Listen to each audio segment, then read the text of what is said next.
السلام علیکم ورحمۃ اللہ وبرکاتہ۔ پروگرام جب شروع کرنا ہو تو مجھے بتا دیں۔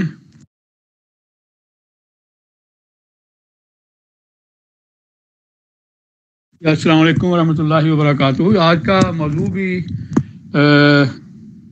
جو پہلے موضوع ہے جو پچھلے ہفتہ ہوا تھا اس کا ہی تسلسل ہے، یعنی قرآن پر یہ جو الزام لگایا جاتا ہے کہ قرآن بائبل کی نقل ہے۔ بائبل کی نقل نہیں ہے، بلکہ بائبل کے جو واقعات بیان کیے گئے ہیں قرآن کریم میں، اگر غور سے مطالعہ کیا جائے تو جگہ بہ جگہ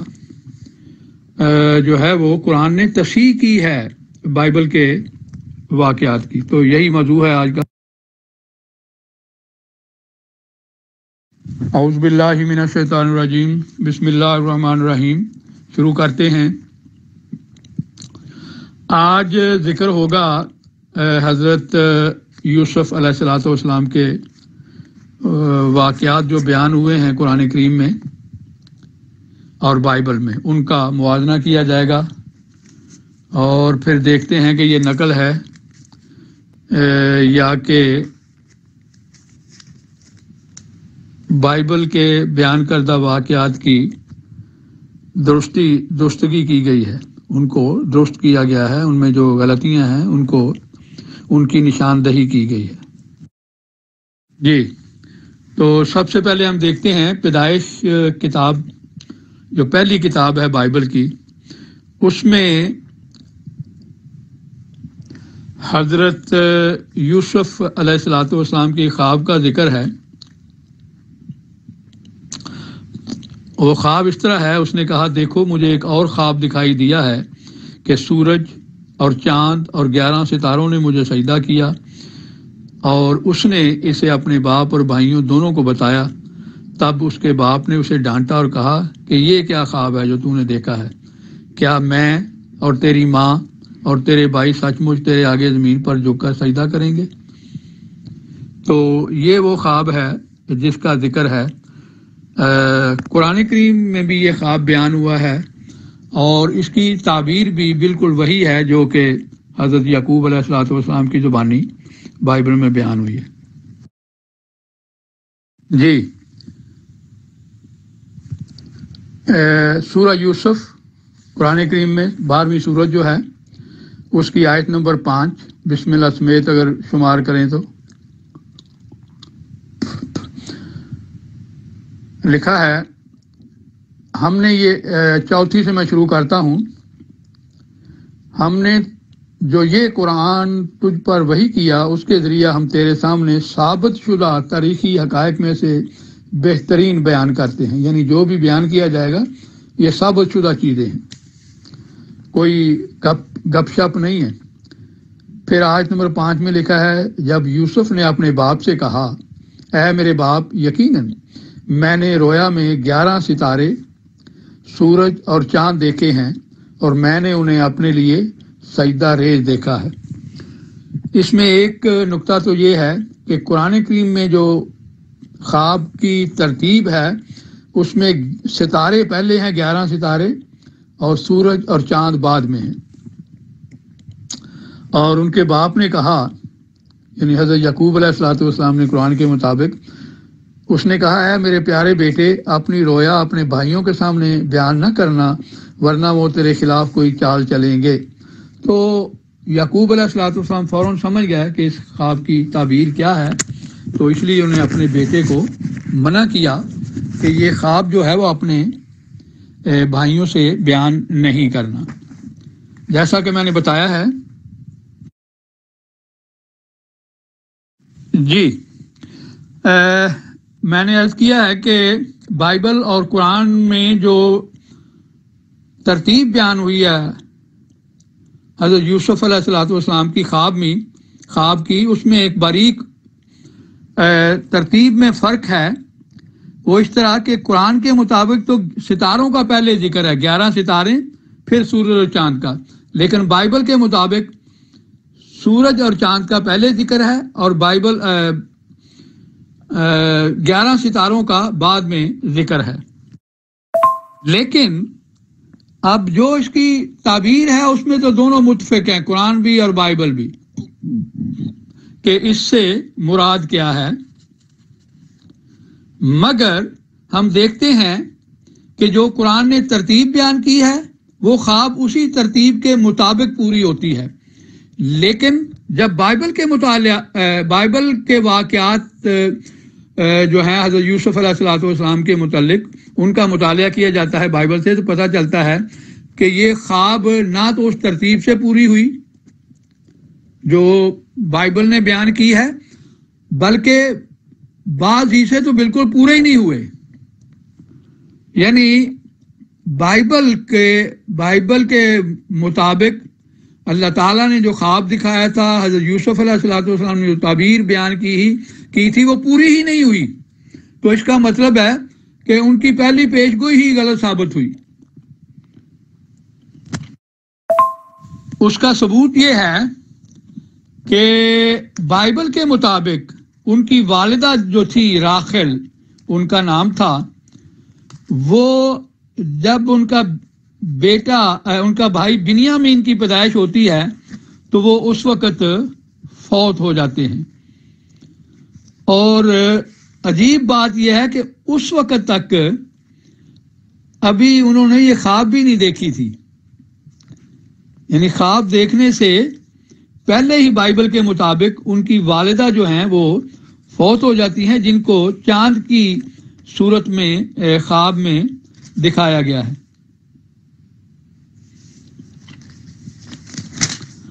تو اس کا مطلب یہ ہے کہ بائبل کے مطابق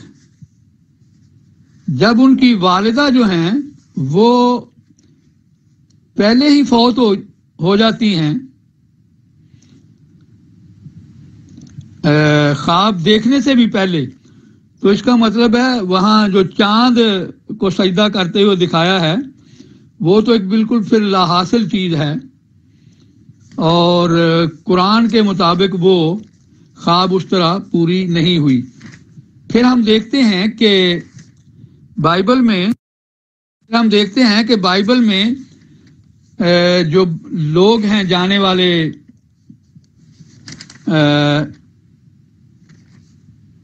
کنعان سے مصر جانے والے،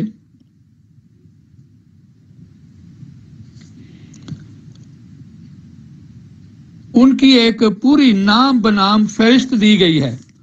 اس میں بھی کوئی ذکر نہیں ملتا حضرت یوسف علیہ السلام کی کسی بھی ماں کا، 4 بیویاں تھیں، کسی بھی ماں کا ذکر نہیں ملتا۔ اب میں ان کی موت کا ذکر کرتا ہوں، کہاں ہے؟ پیدائش باب 48، تو اس میں لکھا ہے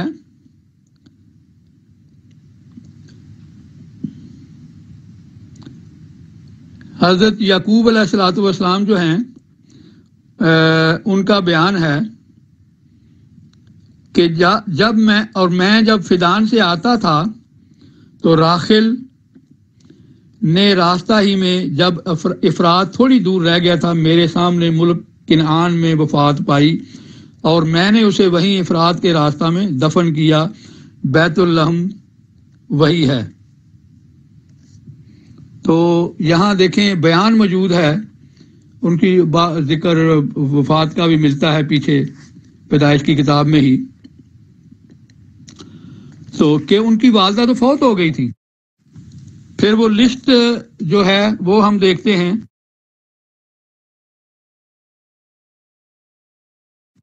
یہ لسٹ جو ہے یہ ملتی ہے باب نمبر 46 میں، پیدائش کی باب نمبر 46 میں لکھا ہے یعقوب کے ساتھ جو اسرائیلی یعنی اس کے بیٹے وغیرہ مصر میں آئے ان کے نام یہ ہیں، آگے نام دیے ہوئے ہیں، اس میں سب کا ذکر ملتا ہے، بیٹیوں کا بھی ذکر ملتا ہے اور عورتوں کا بھی ذکر ملتا ہے، جو حضرت یعقوب کی جو ان کی بیٹوں کی بیویاں تھیں ان کا بھی ذکر ملتا ہے، لیکن کسی بھی حضرت یعقوب کی جو بیوی تھی، 4 بیویاں تھیں ان کی، ان میں سے کسی کا ذکر نہیں ملتا۔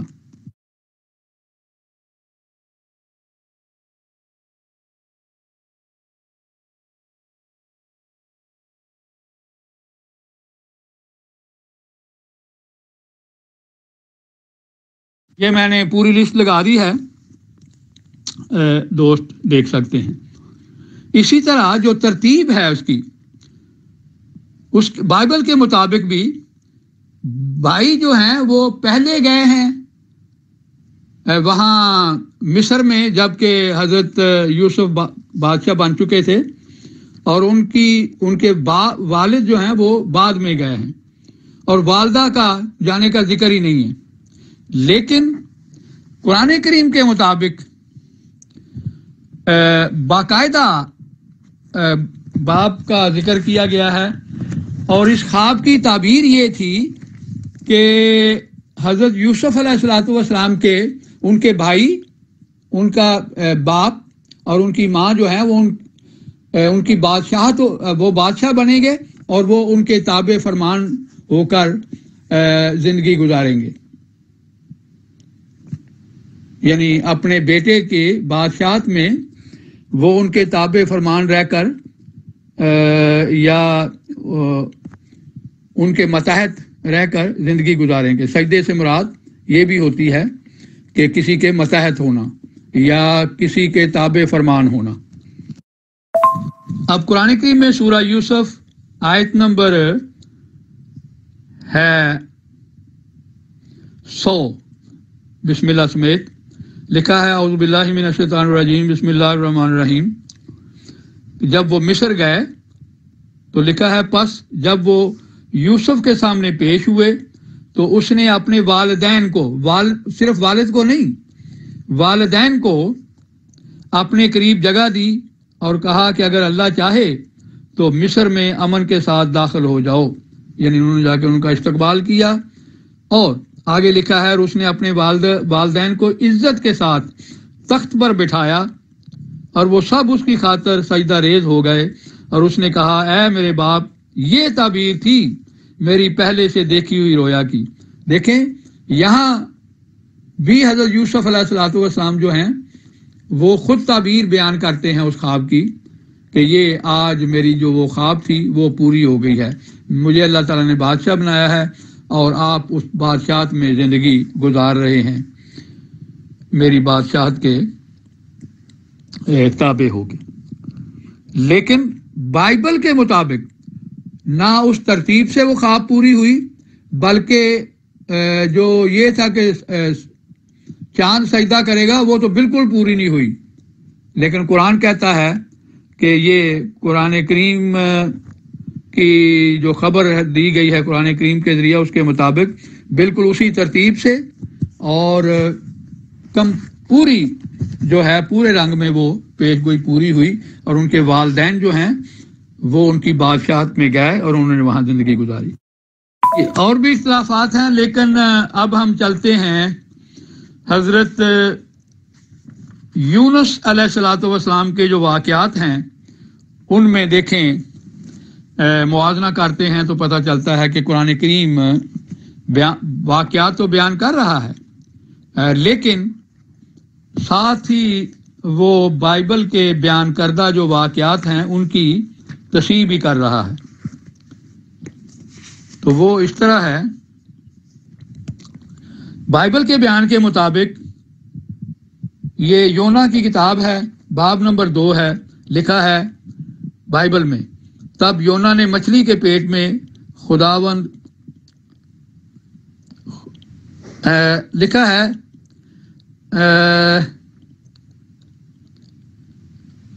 انہوں نے یعنی جہاز والوں نے یونا کو اٹھا کر سمندر میں پھینک دیا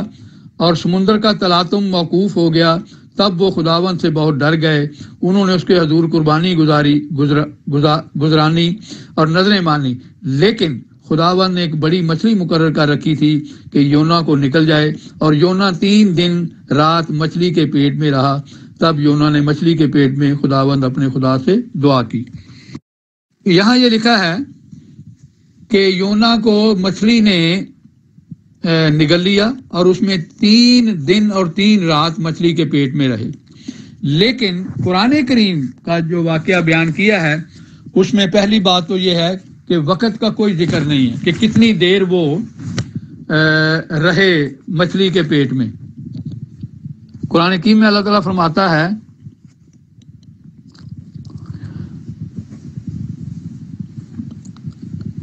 کہ یونس مرسلین میں سے تھا،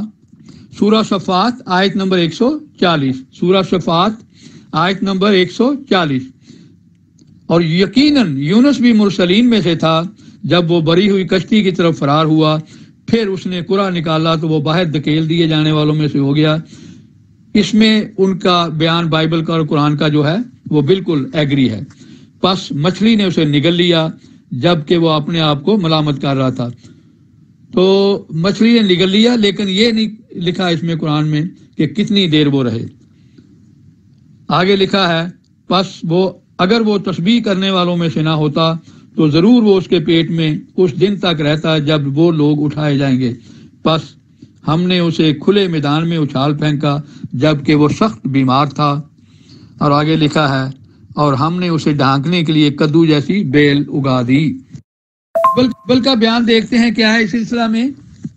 ایک حصہ دیکھ لیا ہے، جب نکلنے کے بعد کیا ہوا، جب مچھلی نے اگل دیا تو اس کے بعد کیا ہوا۔ لکھا ہے یونا کی کتاب باب نمبر 4 آیت نمبر 5۔ اور یونا شہر سے باہر مشرق کی طرف جا بیٹھا اور وہاں اپنے لیے ایک چھپر بنا کر اس کے سایہ میں بیٹھ رہا کہ دیکھے شہر کا کیا حال ہوتا ہے۔ تب خداوند نے کدو کی بیل اگائی اور اسے یونا کے اوپر پھیلا کر اس کے سر پر سایہ ہو اور وہ تکلیف سے بچے۔ یہاں دیکھیں بائبل کا اور قرآن کا اختلاف ہے۔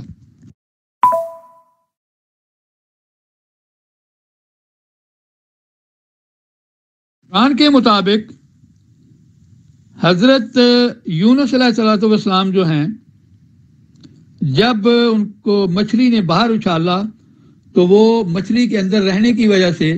بیمار تھے، یعنی ان میں طاقت نہیں تھی، ان میں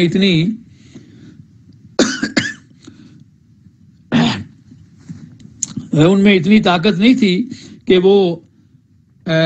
جو موسمی حالات تھے ان کا مقابلہ کرنے کے لیے خود کوئی انتظام کرتے۔ تو قرآن کریم کا یہ ہے اور ہم نے اسے ڈھانکنے کے لیے کدو جیسی بیل اگا دی۔ چونکہ بیمار ہونے کی وجہ سے، کمزور ہونے کی وجہ سے وہ موسمی حالات کا مقابلہ کرنے کی طاقت نہیں رکھتے تھے، اس لیے اللہ تعالیٰ نے یہ انتظام کیا کہ ایک بیل جو ہے وہ اگا دی تاکہ ان پر سایہ ہو اور وہ موسم کی شدت سے محفوظ۔ لیکن دیکھیں بائبل یہ کہتی ہے کہ یونا شہر سے باہر مشرق کی طرف جا بیٹھا اور وہاں اپنے لیے ایک چھپر بنا کر اسے سایہ میں بیٹھ رہا، اس کے سایہ میں بیٹھ رہا کہ دیکھے شہر کا کیا حال ہوتا ہے۔ اب دیکھیں کہ ایک شخص 3 دن 3 رات مچھلی کے پیٹ میں رہا ہو، 3 دن 3 رات نہ اس نے کچھ کھایا ہو نہ پیا ہو، کیا اس میں یہ طاقت ہو سکتی ہے کہ وہ اپنے لیے ایک جو ہے وہ چھپر اختیار کرے، جو کہ خاصا محنت کا کام ہے۔ اور آگے لکھا ہے تب خداوند نے کدو کی بیل اگائی۔ اب جب وہ پہلے ہی اپنی حفاظت کا انتظام کر چکے تھے تو پھر کدو کی بیل اگانے کا مقصد کیا تھا، کیوں اگائی گئی، اس سے کیا فائدہ ان کو ہو سکتا تھا۔ لیکن قرآن کریم بائبل کے بیان کی تصحیح کرتا ہے اور کہتا ہے چونکہ وہ بیمار تھے اس لیے اللہ تعالیٰ نے یہ انتظام کیا کہ ایک کدو کی بیل جو ہے وہ ان کی حفاظت کے لیے اگائی تاکہ وہ موسم کی شدت کا مقابلہ کر سکیں۔ یہ کتنا باریک فرق ہے، لیکن ہر مطالعہ کرنے والا صاحب عقل شخص قرآن کے بیان کو صحیح ماننے پر مجبور ہوگا اور بائبل کے بیان کو رد کرنے پر مجبور ہوگا کہ بائبل کا بیان جو ہے وہ عقل کے خلاف ہے۔ اب ہم چلتے ہیں جی حضرت موسیٰ علیہ الصلوۃ والسلام کے کچھ واقعات دیکھ لیتے ہیں کہ ان میں کیا فرق ہے۔ پہلی بات تو یہ ہے کہ بائبل اور قرآن دونوں حضرت موسیٰ علیہ الصلوۃ والسلام کے واقعات بیان کرتے ہوئے اس بات کا ذکر کرتے ہیں کہ جب حضرت موسیٰ علیہ الصلوۃ والسلام کی پیدائش ہوئی تو اس وقت مصر میں فرعون جو تھا وہ بنی اسرائیل کے بچوں کو قتل کروا رہا تھا، اور خطرہ تھا کہ حضرت موسیٰ علیہ الصلوۃ والسلام جو ہیں وہ بھی کہیں قتل نہ کر دیے جائیں۔ تو قرآن کریم کے مطابق جو ہے وہ اللہ تعالیٰ نے حضرت موسیٰ علیہ الصلوۃ والسلام کی والدہ کو وحی کی، یعنی خود بتایا کہ بچے کو دریا میں ڈال دو اور کوئی فکر نہ کرو، کوئی غم نہ کرو، میں انشاءاللہ اس کی حفاظت کرنے والا ہوں۔ تو خدا تعالیٰ کی اس وحی کے مطابق حضرت موسیٰ کی والدہ نے ان کو قرآن کریم کے بیان کے مطابق دریا میں ڈال دیا۔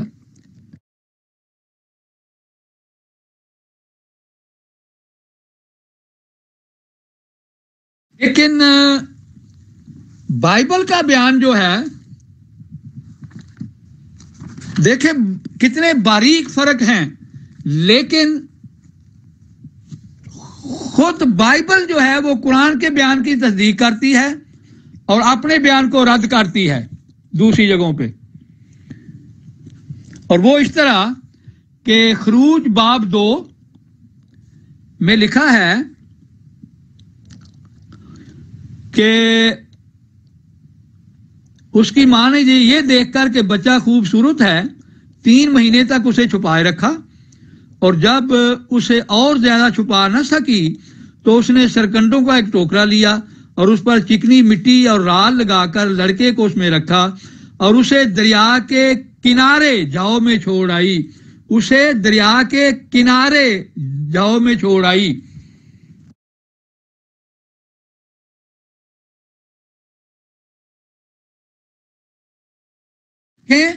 قرآن کے مطابق تو اللہ تعالیٰ نے فرمایا تھا کہ دریا میں ڈالنا ہے، لیکن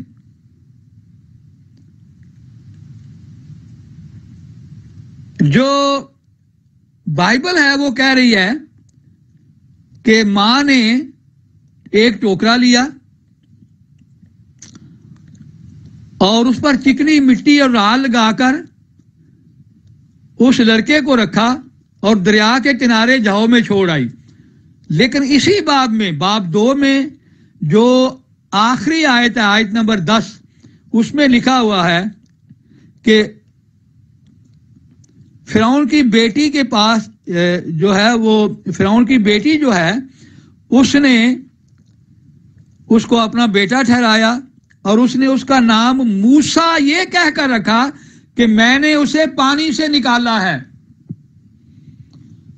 میں نے اسے پانی سے نکالا ہے۔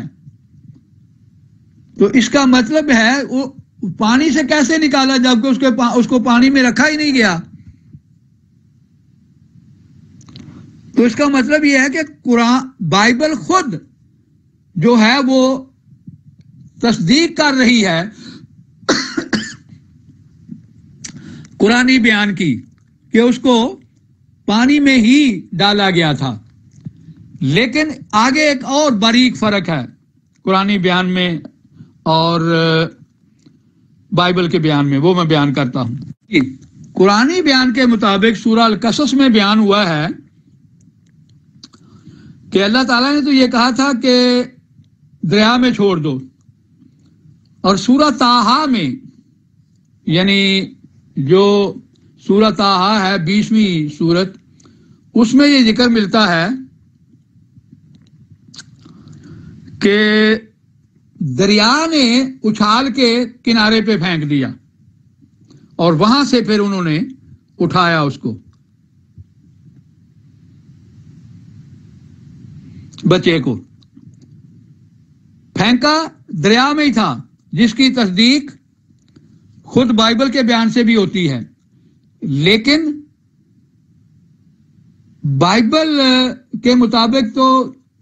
دریا کے کنارے پہ رکھا تھا، لیکن قرآن کے مطابق پھینکا بائبل میں تھا، لیکن بعد میں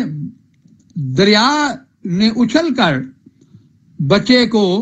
کنارے پہ پھینک دیا اور وہاں سے انہوں نے اٹھا لیا۔ تو یہ ایک باریک فرق ہے جو کہ بیان ہوا ہے، اس میں یہ اختلاف ہے، لیکن بائبل جو ہے وہ خود قرآن کریم کی جو ہے وہ تصدیق کر رہی ہے، اور دونوں جگہ پہ یعنی اس کی بھی تصدیق ہو رہی ہے کہ اس کو وہ کنارے پہ وہ آ گیا تھا اور وہاں سے انہوں نے اٹھایا، اور اس کی بھی تصدیق کہ اس کو اس لیے اس کا نام موسیٰ رکھا کہ اس کو پانی سے نکالا تھا۔ دونوں باتوں کی تصدیق جو ہے وہ بائبل کی ہو رہی ہے۔ اس کے بعد ہم دیکھتے ہیں ایک اور فرق ہے، جب حضرت موسیٰ علیہ الصلوۃ والسلام سے ایک شخص قتل ہو گیا تو ان کو یہ خطرہ ہوا کہ کہیں مجھے مار نہ دیا جائے یا قتل نہ کر دیا جائے اس جرم میں، تو وہ مدین کی طرف چلے گئے۔ بائبل کا بھی بیان جو ہے اور قرآن کا بیان دونوں کے مطابق وہ مدین کو گئے ہیں، لیکن ان کی تفصیل میں پھر آگے فرق ہے۔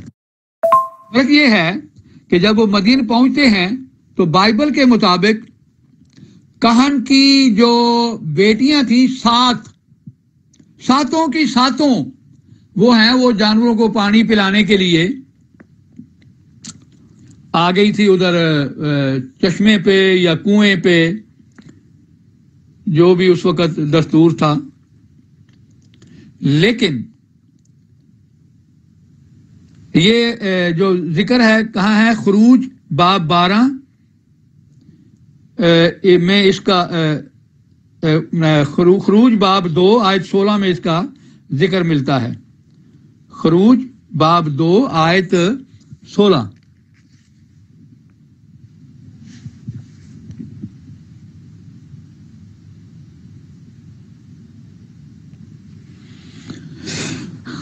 اس کے مطابق لکھا ہے، تب موسیٰ نے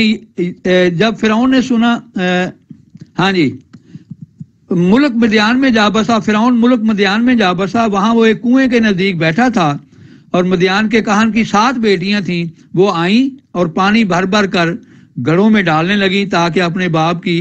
بھیڑ بکریوں کو پلائیں، اور گڈریے آ کر ان کو بگانے لگے، لیکن موسیٰ کھڑا ہو گیا اور اس نے ان کی مدد کی۔ یہ ہے بائبل کا بیان کہ 7 بیٹیاں تھیں اور وہ وہاں پانی پلا رہی تھیں، اور جو باقی گڈریے تھے انہوں نے آ کے ان کو روکا اور ان کو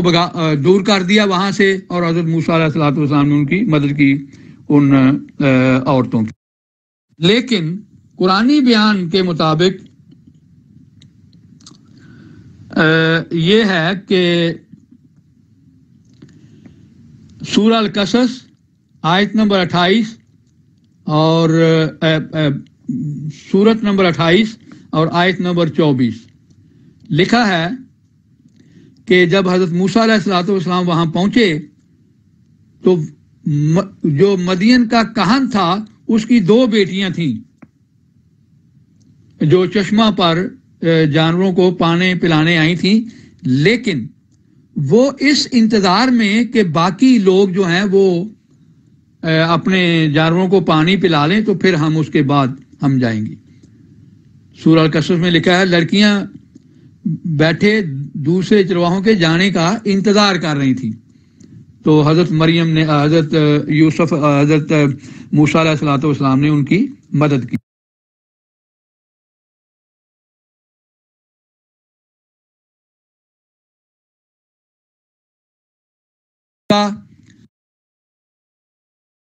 دیکھیں، پہلی بات تو یہ ہے کہ یہ بعیدت قیاس ہے کہ کسی شخص کی اگر بالفرض 7 بیٹیاں تھیں بھی تو 7 کی 7 کو بھیج دے کہ جاؤ جا کے پانی پلا لاؤ، کوئی وہاں یہ ناممکن ہے۔ اور دوسرے یہ کہ یہ بھی ناممکن ہے کہ ایک اس علاقے کا وہ مذہبی رہنما ہو، بائبل بھی تسلیم کرتی ہے، قرآن بھی تسلیم کرتا ہے کہ وہ مذہبی رہنما کی بیٹیاں تھیں، اور اس کی بیٹیاں پانی پلا رہی ہوں، سارے شہر کو یقیناً پتہ ہوگا کہ یہ ایک مذہبی رہنما کی بیٹیاں ہیں۔ ناممکن ہے کہ لوگ جو ہیں ان کو زبردستی وہاں سے ہٹا دیں۔ لیکن دوسری طرف قرآن کریم نے کے بیان سے یہ پتہ چلتا ہے کہ وہ حقیقتاً ایک مذہبی رہنما کی بیٹیاں تھیں، ایک شریف انسان کی بیٹیاں تھیں، ان کو اچھی تربیت دی گئی تھی، کیونکہ وہ عورتیں تھیں، وہ ایک طرف ہو کر انتظار کر رہی تھیں تاکہ غیر مردوں میں جو ہے وہ گلنے ملنے سے گریز کر رہی تھیں کہ جب وہ چلے جائیں گے پھر ہم اطمینان سے اپنے بھیڑ بکریوں کو پانی پلا لیں گے۔ اور عقل بھی اسی کا ساتھ دیتی ہے کہ یقیناً ایک مذہبی گھرانے کی بچیوں کو ایسا ہی ہونا چاہیے۔ اور دوسری یہ کہ وہ 7 بچیاں نہیں تھیں بلکہ صرف 2 بیٹیاں تھیں جو پانی پلانے آئی تھیں، جس کا ذکر جو ہے وہ سورہ القصص آیت نمبر 24 میں ہوا ہے، اور بائبل میں جس نے اس کا موازنہ کرنا ہو خروج باب 2 آیت نمبر 16 میں اس کا 15-16 میں اس کا ذکر ہوا ہے۔ تو میں سمجھتا ہوں کہ آج کے لیے اتنا ہی کافی ہے، انشاءاللہ باقی جو ہے وہ پھر بیان کیا جائے گا۔ اور کل ایک دوست نے ایک روم میں 100 کے قریب سوالات بھجوائے ہیں جو ان کے مطابق تضادات ہیں قرآن کریم میں، تو میں چاہتا ہوں کہ اسی روم میں ہم ان سے بھی بات کریں۔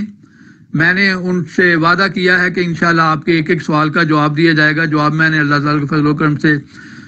کافی حد تک تیار کر لیا ہے، اب ان کو دعوت دیتے ہیں، یہ دوست مشورہ دے دیں کہ کس وقت مناسب ہوگا، اگر وہ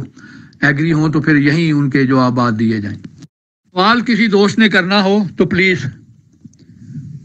کر لیں، کوئی مزید مشورہ کسی دوست نے کرنا ہو پروگرام کے سلسلہ میں تو مشورہ دینا ہو تو وہ بھی دے سکتے ہیں۔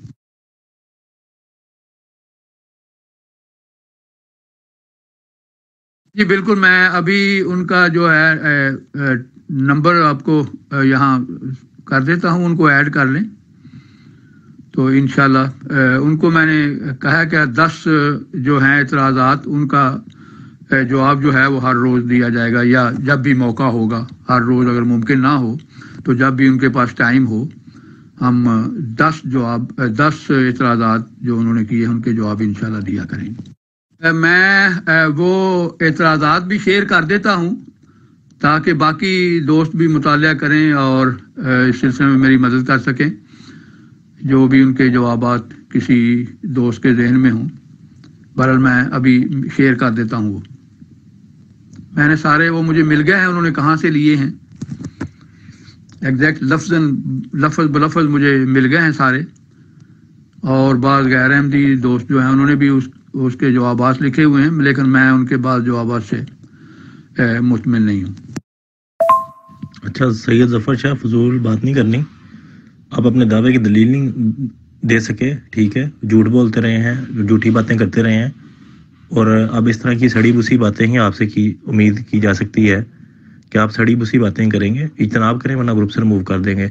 انسانوں کی طرح بات کرنی ہے تو کریں، ٹھیک ہے۔ یہ جو کام ہے نا یہ آپ پہ سوٹ کرتے ہیں دیوبندی، شیعہ، بریلوی، چشتی، قادری کے جو آپسی معاملہ جات ہیں۔ شکریہ۔